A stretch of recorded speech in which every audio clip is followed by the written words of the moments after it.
Well, hey there, thanks for taking a minute to watch this Tech Corner Mini on clearing out browser cache and to learn about the incognito window feature of Google Chrome. I know a common issue lately, especially this year, has been that students have trouble with getting their Pearson/Savvas books to load. This seems to be a larger issue across the science and platform, but it can affect anything that is housed on the Realize platform. I understand this can be frustrating, especially for students when they are at home and they cannot get a book to load.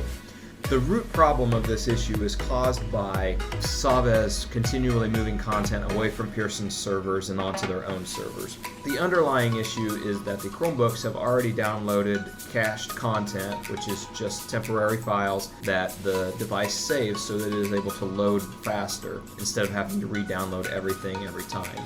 The problem arises when Savvas moves a book, or sometimes it's just a single chapter, from the Pearson server over to the Savvas server. At the moment, the only way to fix this issue is for the student to clear out their cache files.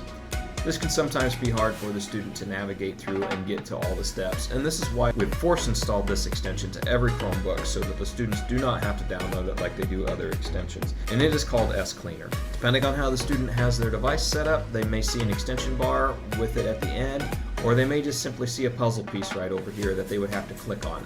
Either way, once they click on the SCleaner extension, under time period they would want to change it to everything, and then tap Clean All. This process takes a few seconds. Once it is complete, the most important thing is that they need to close their browser and then reopen it.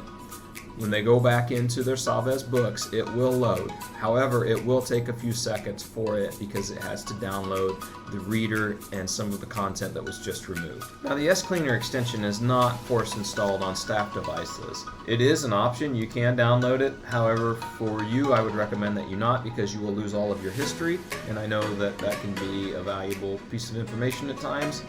And instead, I want to show you a very similar yet much easier to use feature called the incognito window.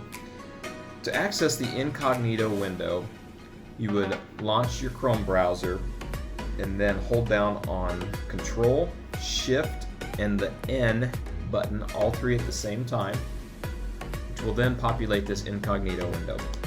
The incognito window does not rely on any stored cache files, and it also disables all add-ons and browser extensions.